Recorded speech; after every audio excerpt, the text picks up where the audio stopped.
पृथ्वी के सबसे बड़े सरीसृप अचानक कैसे हो गए पृथ्वी से गायब। जी हाँ, हम बात कर रहे हैं डायनासोरों की, जो उस समय के सबसे सफल जीव थे। लेकिन अचानक ऐसा क्या हुआ, ऐसी कौन सी घटना घटी जिसने इनका नामो निशान तक मिटा दिया। इसे जानने के लिए हमें चलना होगा आज से करोड़ों साल पीछे और डायनासोरों के उन अंतिम दिनों को बहुत ही पास से देखना होगा। तो आइए चलते हैं आज से 6 करोड़ 50 लाख साल पीछे। आज से करीब 6.5 करोड़ साल पहले धरती पर मौसम सामान्य था। चारों ओर सूरज की रोशनी बिखरी हुई थी, लंबे लंबे पेड़ों से टकराती हुई समुद्र की ठंडी हवाएं और चारों ओर डायनासोरों के चीखने चिल्लाने की आवाजें। जब ये सारे डायनासोर की प्रजातियां बड़े ही आराम से धरती पर अपना जीवन व्यतीत कर रही थी, तब से 10 करोड़ साल पहले ही इनकी किस्मत लिखी जा चुकी थी। आज से 10 करोड़ साल पहले एक छोटा एस्टेरॉयड का टुकड़ा जो अंतरिक्ष से आ रहा था, वो पृथ्वी से लगभग 20 करोड़ मील दूर मंगल और बृहस्पति के बीच बने क्षुद्र बेल्ट में जा टकराता है। टकराव के कारण एक बड़े एस्टेरॉयड की दिशा बदल जाती है और वह क्षुद्र बेल्ट से निकलकर सीधे पृथ्वी की ओर 20,000 मील पर घंटे की रफ्तार से बढ़ने लगता है। 40 किलोमीटर के व्यास वाला 2 ट्रिलियन मैट्रिक टन का यह एस्टेरॉयड प्रत्येक सेकंड के साथ साथ धरती के करीब बढ़ता जा रहा था। यह एस्टेरॉयड जब पृथ्वी के वातावरण के संपर्क में आया तो इसकी रफ्तार एकाएक 70,000 किलोमीटर पर घंटा हो गई। पृथ्वी की वायुमंडल में घुसते ही घर्षण की वजह से यह एक भयानक आग के गोले में तब्दील हो गया। यह इतनी रफ्तार से धरती की ओर बढ़ रहा था कि सिर्फ 4 मिनट में इसने अटलांटिक ओशियन को पार कर लिया। इसकी चमक इतनी अधिक तेज थी कि धरती पर टकराने से पहले ही हजारों जीव इस आग के गोले को देखकर पूरी तरह अंधे हो चुके थे।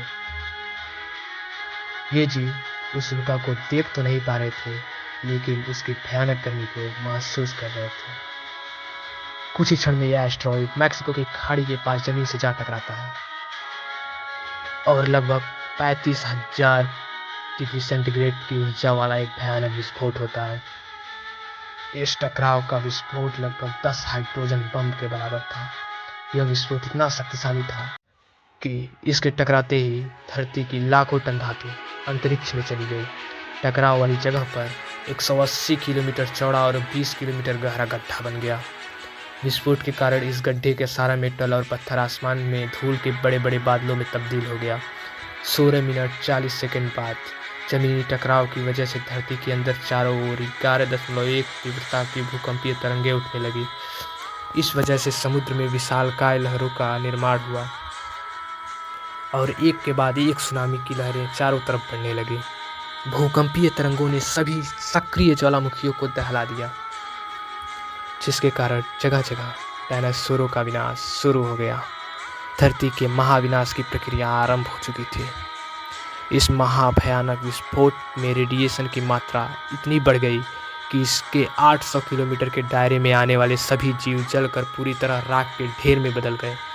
इस विनाश में उड़ने वाले डायनासोर जमीनी खतरे से तो बच निकले, लेकिन ये तो महाप्रलय की बस एक शुरुआत मात्र थे। विस्फोट की वजह से जो लाखों टन मेटल तथा पत्थर अंतरिक्ष में चले गए थे, वे ग्रेविटेशनल पुल के कारण आग के गोले के रूप में पूरी तरह धरती पर बरसने लगे। साथ ही धूल का एक बहुत बड़ा तूफान 6,000 किलोमीटर पर घंटे की रफ्तार से पृथ्वी के दूसरी तरफ मौत लेकर आ रहा था। यह धूल के बादल कई किलोमीटर मोटे थे, जिसके कारण धरती पर सूर्य की रोशनी का पहुंच पाना लगभग असंभव हो गया।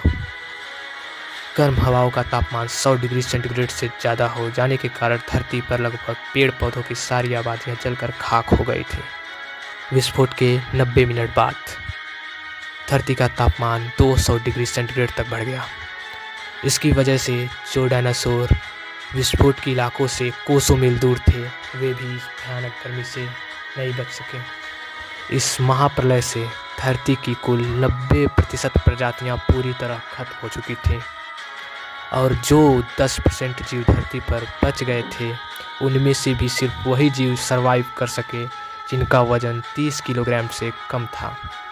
इसका कारण यह था कि इस महाप्रलय में लाखों की संख्या में जीव मारे जा चुके थे और पेड़ पौधों की सारी आबादियां जलकर राख हो चुकी थी, और जो विशालकाय जीव अब भी जीवित बच गए थे उन्हें भरपूर मात्रा में भोजन ना मिल सका।